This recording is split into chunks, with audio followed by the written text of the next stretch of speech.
turned it off.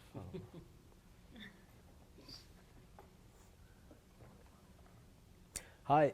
Hi, my name is Joey Garrison. I'm a reporter here at the Tennessean. Today, I have two people with me, Tabitha Castillo and Eben Cathy. Both are from the Tennessee Immigrant Tennessee Immigrant Rights Coalition. They're here today because their organization is mentioned in the story that I wrote. The focus is in on young people, young immigrants here in Nashville who've been approved for President Obama's Deferred Action Program, which he announced over the summer.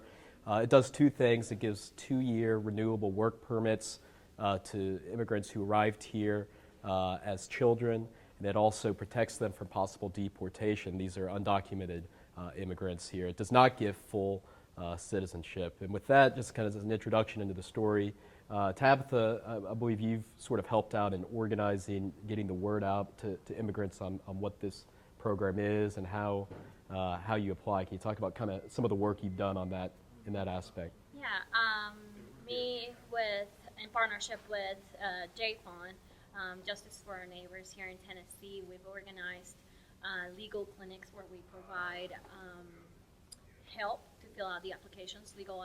JFON provides the legal advice for the applicants, and we provide more of the advocacy and teaching of the policy to the community. And we do the turnout of people to come to the clinics, and we schedule them. And JFON is Justice for Our Neighbors. It's another group, like-minded group like It's TURC. a nonprofit organization of pro bono lawyers. We'll talk about some of the challenges, that a young immigrant has in terms of showing the federal government how they qualify. I mean, I know you have to show continuous residence here in the United States, and I imagine can be a tricky thing to do. Definitely, it can be really tricky and very difficult to prove.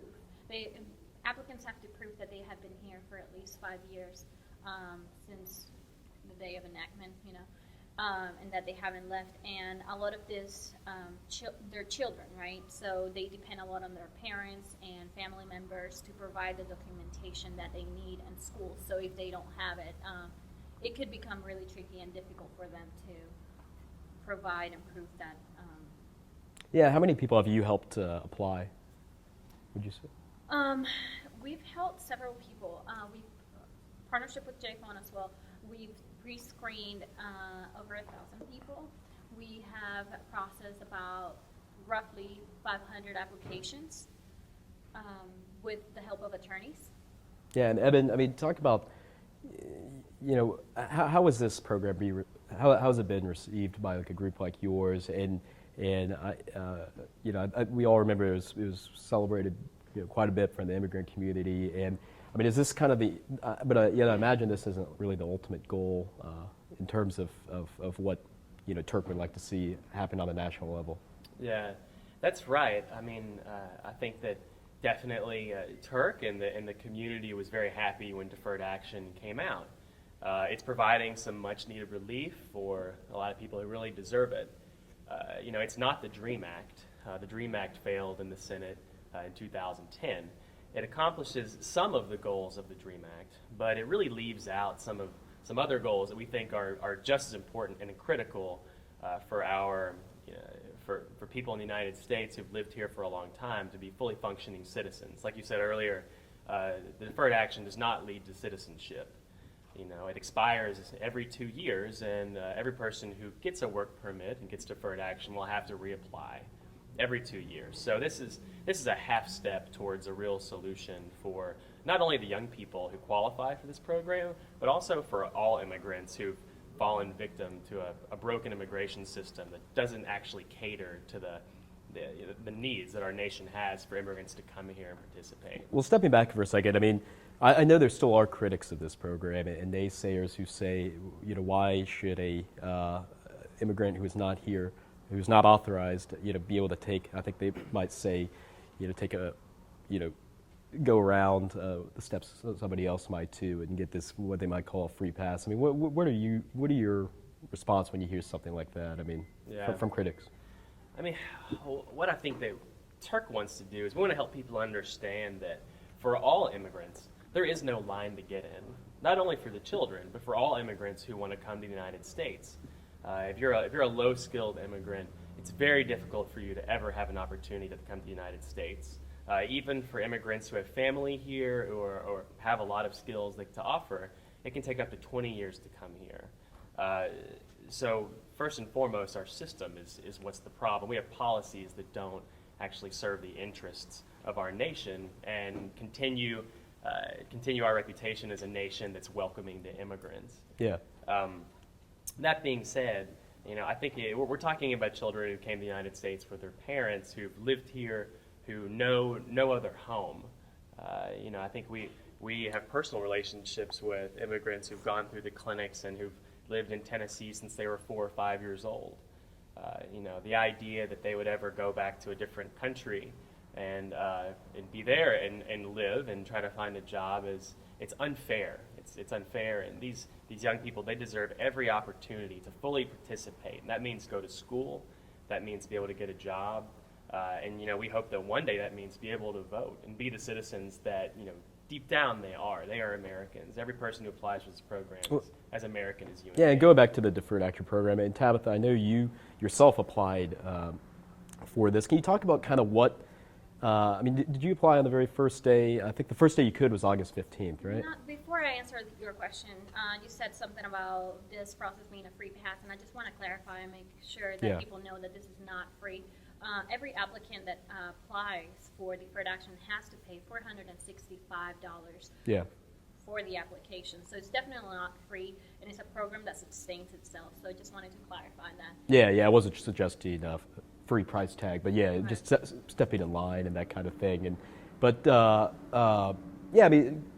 Did you apply on the first day? I know there was like a big outpour on that very first day. Young immigrants could. Yeah, I definitely had all my documentation ready. By the time that the application process was open for applicants, I had the help of a lawyer from JFON to guide me through the process. I was kind of like the guinea pig application of what would become our clinics and the process that we would go about. And when did you get? I assume did you find out whether you were approved or not in a letter? And what did that say? And kind of. It took exactly 67 days from the time they received the application to the time that they issued me a work authorization card. First, I sent in my application with all the documents that proved that I qualify for deferred action. Then they sent me two letters, one saying that they had received my application for deferred action and one saying that they had received my application for work authorization because they're two separate applications. And then after that, they sent me another letter with the date of my appointment for my biometrics, in which they take my fingerprints and my picture and just to make sure that I don't have any criminal background record. And after that, I waited patiently until they sent me my work authorization card. I actually called in before they approved. Something as basic as that, right? I mean, that's basic as that. Yeah, I mean, probably more than basic if you don't have one. Yeah, I was able to get my driver's license as well. And Eben, I know that in recent weeks since the November 6th election, obviously immigration reform, as we touched on a second ago, sort of reemerged as a center topic here. And I think, are you leaving, that election thinking that there's a greater chance now more than ever that something can be done, and that both Democrats and Republicans maybe get some sort of agreement on that on the national level? Talk about that for a second. Yeah, I think that on both sides of the aisle, it's become more and more clear that changing demographics in our nation are leading to the voters, the voters who are making decisions about what type of nation they want to live in. Those demographics have changed, and Latinos and other immigrants came out in record numbers to vote for the Obama administration this year, and that was probably in part due to some of the harsh criticisms that Mitt Romney had of a lot of immigrants in our nation using self-deportation as a de facto immigration policy. And I think that the politicians have seen that not only immigrants, but everybody in America wants to see real movement on immigration reform. So I do think we're seeing a push towards, a consensus and people who are actually going to rise up as leaders, whether it be politicians or in the immigrant community, and make sure that immigration reform is going to be on the table, this year or next year, but something that people want to see happen, and they want to see happen soon. Yeah, and I think you would even acknowledge, the timing of President Obama's announcement of the Deferred Action Program. It came in June. We knew there was going to be a lot of swing states with heavy Latino populations in the Southwest as well as Florida. There was kind of a politics involved with the program itself, wouldn't you say? I can't speak to the political calculus of President Obama, but what I can say is it didn't come soon enough, and it didn't do everything that it could do. I'm sure that it did help the Obama administration, and this Deferred Action Program, in contrast to Governor Romney's idea of self-deportation, is a pretty stark contrast. But I think that it's a small step. Yeah, and is deferred action a step, you think, towards maybe the DREAM Act, or a step towards reform that will go beyond just youth?